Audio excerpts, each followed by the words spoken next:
apa ya, atau di e-book lah gitu kan, sama sebetulnya ya, tinggal Anda mengutip dan sebagainya itu.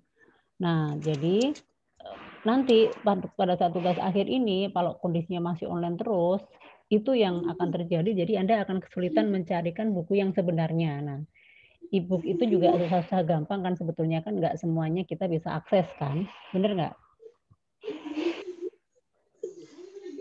Benar, Bu. Iya, jadi dipersiapkan saja karena tugas akhir ini adalah nyawa kalian untuk bisa lulus dari diploma 3. Kalau Anda tidak bisa melewati tugas akhir nantinya, ya berarti Anda nggak bisa wisuda, nggak bisa lulus. Jadi gongnya di sini, kuliah 2 tahun lebih, kalau kita nggak ada bukti tugas akhirnya, berarti Anda tidak bisa dinyatakan lulus. Ya, kalau misalnya itu bisa ditanyakan di grup deh, Mbak. Saya juga, saya nggak tahu ya teman-teman ini memang takut apa pemalu atau sebenarnya nggak pede kalau tanya dibilang nanti, gitu aja nanya. Saya nggak tahu ya, sebetulnya kan ini mata kuliahnya agak sulit ya, mata kuliah metodologi itu kan biasanya sulit dan kenapa juga materinya selalu dikit, karena praktek, ya kan. Kenapa saya setiap ngomongnya nggak sampai setengah jam, Mbak, itu karena sisanya praktek. Nah, di praktek itu tidak ada satupun yang bertanya, misalnya, "Apa bukunya ini benar nggak, Bu? Ini boleh nggak?" Itu nggak ada yang bertanya, saya juga bingung. Saya juga bingung kenapa, padahal kelas lain nanya, "Bu, ini boleh nggak? Kalau ini boleh nggak caranya?" Itu masih masih mau bertanya gitu. Jadinya pas tugasnya dikumpulin, ujungnya kayak yang kemarin, ngalah gitu. Nah, karena ini nanti sampai sampai habis UTS ini kan langsung nyambung kan, waktunya kan kita semester antara ini kan agak mepet pendek, jadi nyaris tugas itu harus nggak boleh sampai kelewat, tugas-tugas. Karena kan dari kemarin latar belakang Anda buat, nanti terus masuk ke bab 2, tinjauan tinjauan pustaka, terus penelitian terdahulu, itu kan kerangka pemikiran itu kan harus benar-benar jadi untuk dimajukan, ujian UAS. Nah, ujian UAS ini juga bukan sekedar untuk lulus ya, Anda akan dinyatakan lulus judul Anda ini, proposal Anda itu layak lanjut ke tugas akhir. Nah, makanya saya bilang, ini sebenarnya agak serius ya, agak serius banget gitu ya. Anda tahu nggak, tugas akhir itu ada loh yang sampai 4 kali perpanjangan. Satu nggak lolos, perpanjangan bayar lagi. Karena tugas akhir itu kan nanti bayar nih. Kalau yang tahun lalu kan masih 850. Terus kalau nggak lolos nih, selesai nggak tahap 1, itu perpanjangan bayar lagi 850. Perpanjangan lagi. Nanti kalau sudah perpanjangan 2 kali, otomatis dosen pembimbingnya diganti dan harus ganti judul. Paham ya? Misalnya gini, kita ambil judul pertama, kehumasan. Dibimbing nih sama dosen A. Nah, satu tahap dia nggak selesai, di tahap 2 kan bayar lagi tuh, bisa dilanjutkan nih. Ternyata nggak selesai-selesai, nanti langsung di-cut. Pas sudah 2 kali bayar tadi, begitu nggak selesai lagi, langsung di-stop, nggak bisa lagi masuk tahap 3. Bukan nggak boleh ya, tapi pada tahap 3 itu, 1 ganti pembimbing, kedua ganti judul. Kebayang ganti judul berarti rubah semua, bikin ulang lagi latar belakang dan semuanya, gitu. Itu sering banget saya dialami, kebetulan kan saya dapat limpahan, selalu dapat jadi dosen yang terakhir ya, kalau yang buang-buangan itu. Jadi si A, dosennya B, sudah 2 semester TA nggak selesai, terus yang ketiga dia bayar tapi harus dilempar ke saya dan harus ganti judul baru. Dan itu perlu perjuangan. Nah, sayang kalau misalnya 850, ya nggak masalah sih, tapi kalau Anda perlu pikirkan waktunya, terus berarti kalau misalnya nggak selesai kan nggak wisuda. Tahap 1 saja itu belum belum tentu, misalnya nggak lolos tahap 1, itu nanti tahap 2 juga belum tentu lulusnya bareng sama teman-temannya. Maksudnya yang tahap 1 itu kan nanti akan sidang duluan, wisuda duluan. Jadi yang perpanjangan itu, nyaris itu tidak akan bisa ikut wisuda bareng-bareng sama teman-teman. Itu juga dipikirkan. Terus nanti kalau kalau nggak lulus kan berarti nggak bisa kerja dan sebagainya. Ya ini, makanya, inilah endingnya sekolah mau S1, S2, D3, semuanya itu diakhiri dengan karya ini. Nah, itu makanya kan, kan saya bilang disampaikan di awal, materinya sedikit, sisanya adalah konsultasi, sialnya adalah praktek. Nah, praktek itu adalah kesempatan untuk banyak bertanya, karena kan memang membuat sesuatu. Kita nggak, misalnya, kemarin kan makanya sampai harusnya kemarin kita bahas teori, saya harus mengulang dulu, mengulang apa namanya, judul ini salah, ini masih ini. Nah, tapi selama saya minta tugas membuat tema atau judul, nggak ada yang bertanya satupun. Jadinya kan yang masuk di e-kampus kan atau yang dianggap sudah betul kan cuma 1-2 saja kan, gitu. Nah, pun itu ya. Jadi kalau begitu ya mohon di ini ya. Ini tinggal berapa sih nih? Ini kan pertemuan 7. Minggu depan UTS ya, minggu depan UTS. Kalau memang minggu depan bisa langsung lanjut ke pertemuan 9, ya kita lanjut. Kalau misalnya harus minggu depannya lagi, ya terpaksa minggu depannya lagi. Nggak apa-apa. Ya. Jadi dipersiapkan ya. Tolong ya. Oke.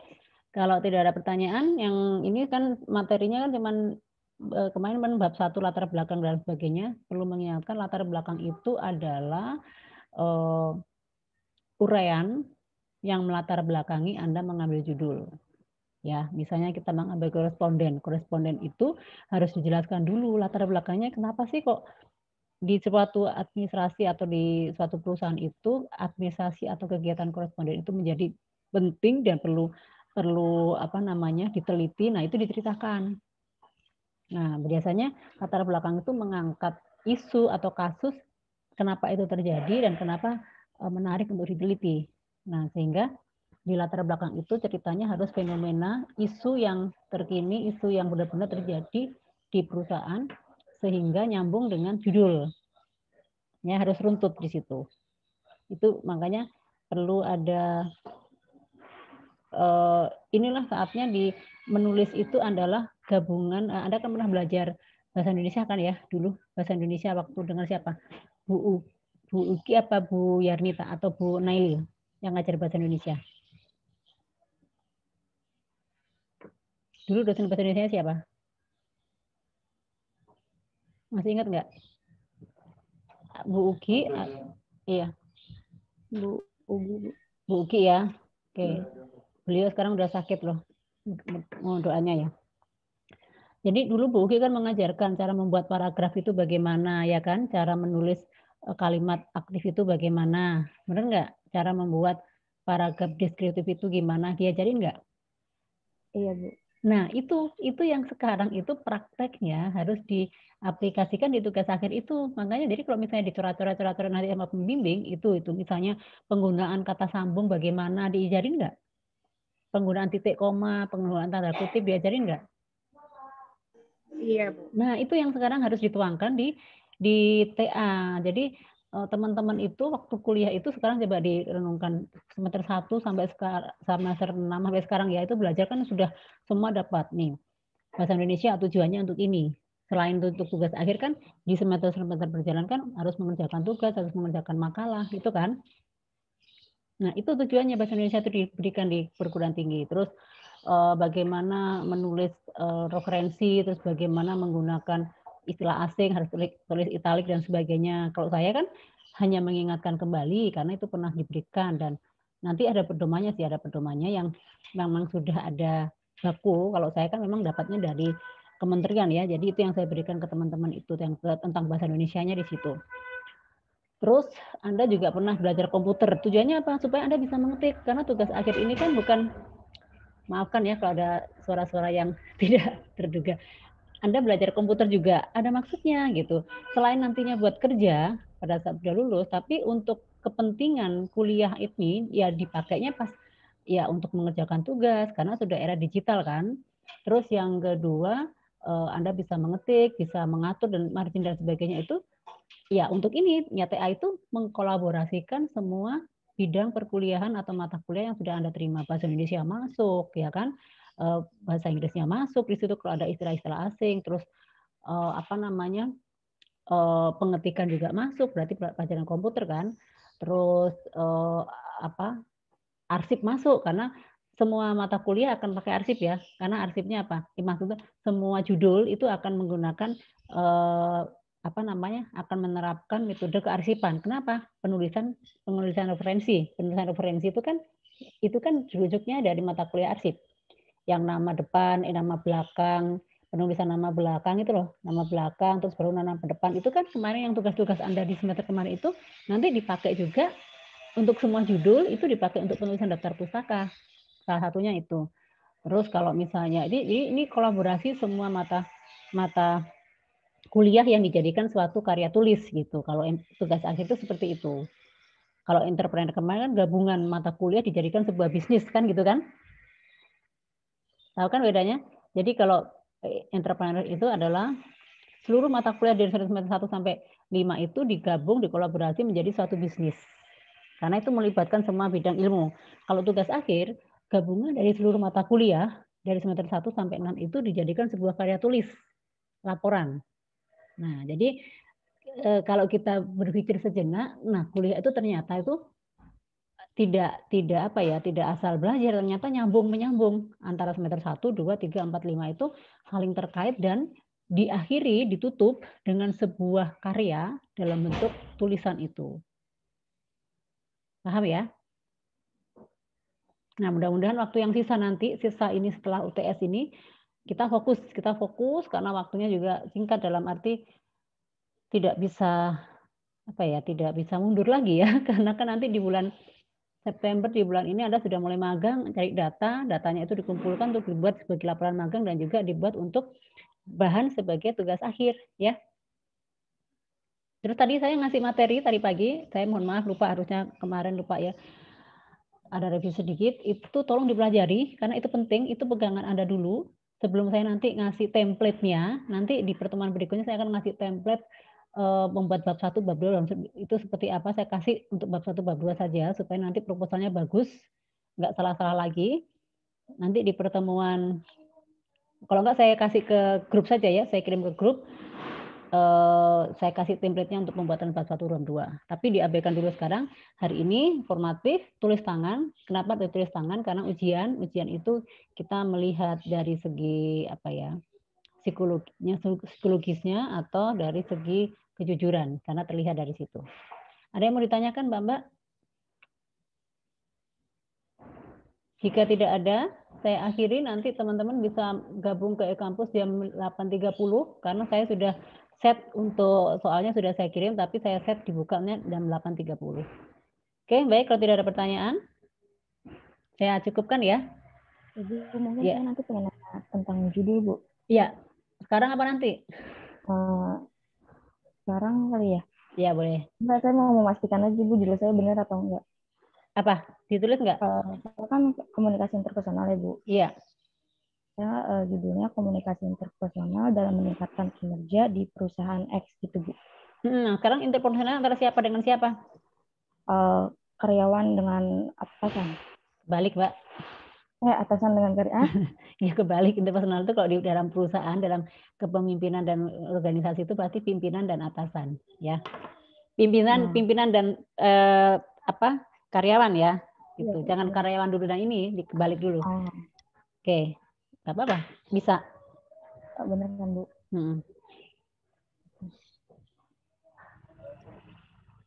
Sudah? Ada lagi yang mau ditanyakan? Ada, Bu. Oke, kalau enggak, kalau juga sudah. Mau nanya nih, Bu. Ya, Mafi. Kan kemarin saya ganti topiknya ya, Bu. Kan ganti topiknya jadi pelayanan prima. Yuk. Judulnya itu kualitas pelayanan prima terhadap kepuasan pelanggan di PT ABC misalkan gitu, Bu. Bisa nggak, Bu? Nggak bisa. Kamu masih pakai kuantitatif, ada terhadap. Berarti kalau kamu tadi kan ada pelayanan dan kepuasan, itu kamu harus membuat sebuah angket, instrumen pertanyaan disebar dua. Jadi misalnya tentang kualitas pelayanan, kamu bikin pertanyaan, dan itu pertanyaan itu nggak mudah loh bikinnya, itu ada ketentuannya, cara-caranya. Itu harus bikin angket, kuesioner, ya, harus nyebar kuesioner, responden, misalnya minimal 32. Kualitas pelayanan, kamu buat misalnya ada 15 pertanyaan. Terus yang satunya kepuasan ya tadi ya? Terhadap kepuasan ya? Iya. Nah, kepuasan kamu juga buat lagi. Jadi kamu akan ketemu misalnya 50 pertanyaan kamu sebar dan kamu nanti analisa satu-satu. Kamu sanggup kayak gitu, Mbak?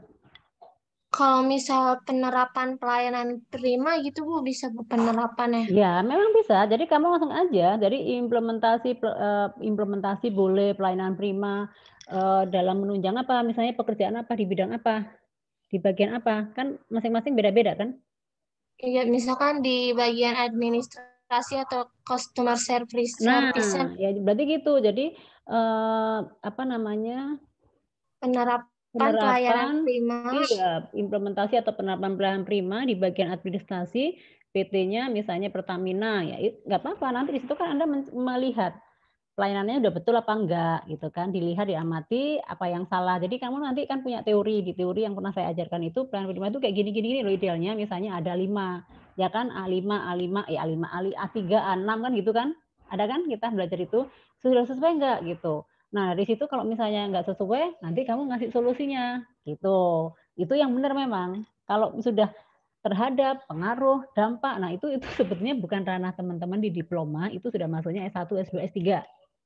S3-nya itu S2 lah, S1 lah ya, karena variabelnya 1. Tapi kalau pengaruh ini terhadap ini, dampaknya terhadap ini, nah itu biasanya S2, S3 gitu. Gitu ya, paham ya? Jadi jangan ada Yang kata boleh penerapan ya Bu, atau implementasi ya Bu. iya, atau pelaksanaan dalam bidang ini, untuk itu nggak apa-apa. Tapi harus fokus ke bagian apa, karena kan pelayanan yang dilakukan di sebuah perusahaan tiap unitnya kan beda-beda. Ya, pelayanan di resepsionis dengan pelayanan di keuangan kan beda caranya kan? Ya kan? Gitu.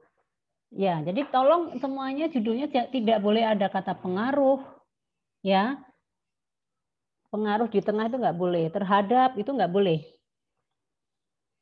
Atau hubungan antara ini terhadap ini nggak bisa, ya. Bukan nggak bisa, Anda belum sampai ke sana, memang tidak diajarkan ke sana gitu. Oke? Kalau gitu saya close ya. Ada lagi yang mau ditanyakan? Ibu, saya mau tanya bentar. Oh ya. Kan kemarin kata Ibu saya jangan pakai kata terhadap, terus boleh diganti menunjang gitu. Nah, jadi kan kemarin judul saya ganti strategi corporate social responsibility dalam menunjang citra perusahaan. Nah, cuma saya kan takutnya tuh saya tuh orang yang ngebaca tuh kayak maksudnya kayak nggak nangkep inti dari proposal ini loh Bu. Jadi kalau misalkan saya nambahin kata pelaksanaan gitu atau enggak kata strateginya diganti pelaksanaan gitu boleh nggak? Nggak apa-apa sih Mbak. Kamu pakai itu nggak apa-apa. Cuman kamu kalau judulnya strategi, kamu nanti bikinnya apa? Strategi berarti nanti kamu membuat apa sih namanya? Strategi itu membuat yang itu loh, kotak itu loh, tantangan, ya kan? Tantangan, ancaman, peluang, apa sih namanya itu? Lupa sampean. Jadi nanti itu yang membuat strateginya, membuat oposisi istilahnya, sebentar aku lupa. Jadi tantangan, ancaman, peluang, terus pencegahan atau itu apa namanya sebentar ya. Padahal kemarin habis dibahas buat akreditasi sampai lupa istilahnya apa sih? Apa sih? Itu nanti saya kasih tahu deh. Jadi itu nanti buat kayak gitu, kotak-kotak gitu. Strateginya apa yang dipakai? Peluangnya apa? Kelebihannya apa? Ancamannya apa? Kelemahannya apa gitu. Iya Bu, saya kan emang kayak gitu. Cuma saya takutnya enggak gitu loh Bu. Jadi itu saya niatnya itu kayak kalau kamu sanggup nggak apa-apa. Kalau itu sanggup nggak apa-apa. Nanti dibimbing kok sama dosennya kalau yang itu strategi penerapan ini nggak apa-apa. Tapi memang itu berat ya. Tapi maksudnya nggak berlaku, nggak maksudnya saya bilang Dita bisa ya memang karena Dita bisa karena saya yakin ini bisa. Tapi nggak berarti semuanya harus pakai strategi ya. Karena maaf setiap orang punya kemampuan yang berbeda nggak bisa ke arah sana. Ya. Iya. Kalau saya bilang Dita bisa, maksudnya boleh, nggak apa-apa. Karena kan kemarin saya bilang kan, kayak misalnya Vika judul itu ecek-ecek, saya nggak suka. Nah itu berarti ada maksudnya kan? Gitu. Nggak apa-apa Mbak. Jadi, aduh apa sih istilahnya nih? Padahal setiap ini kalau rapat, ini padahal setiap hari saya kerjakan, apa sih namanya? Lupa ngomongnya istilahnya. Aduh. Ya ini ya, jadi apa sih namanya? Saya pada penelitian saya juga ini loh. Katanya saya lupa, hilang sama ngeblank kan saya. Nanti saya kasih tahu deh saya WA. Ya, nanti saya WA di grup. Kamu harus membuat ini. Kalau judulnya strategi, berarti kamu harus analisa SWOT. Ampun deh. Ya, nanti kamu harus membuat sebuah analisa SWOT. Tahu kan? Strength, weakness. Sampai tuh kan, sampai bingung ngeblank kan saya, padahal tiap hari ngomongin itu. Ya, jadi kalau judulnya strategi pasti diakhiri dengan sebuah analisa SWOT. Berarti kan ada masalah kan? Masalahnya ini, maka strateginya ini. Ya, strength-nya apa, kekuatannya kalau strateginya ini, apa yang dilakukan gitu kan? Iya, Bu. Ya, oke. Saya udah tahu siapa pembimbingnya. Ya. Iya. Oke, yang jelas bukan saya ya. Kalau saya tadi sebentar pelayanan prima, arsip, perkantoran, apalagi ya saya ya, entrepreneur gitu. Kalau di manajemen kan saya lebih ke marketingnya. Oke gitu. Nah lagi, ayo sudah jam 7:30, mau ujian nggak? Saya mau nanya, Bu. Ya. Mbak, Kemarin judul sebentar. Kalau nanya di grup gimana? Karena kalian ujiannya sampai jam 10 aja. Takut nggak selesai. ya udah. Oh Ya. ya udah, Bu. Nanti dilanjut di grup ya. Karena ujiannya Ya, Bu. sampai jam 10 ya. Ya, nanti kita lanjut di WA ya. Oke, saya akhiri supaya nggak ketinggalan teman-teman. Saya close, nanti kita diskusi di grup. Terima kasih untuk semuanya, semangat dan selamat mengerjakan tes. See you.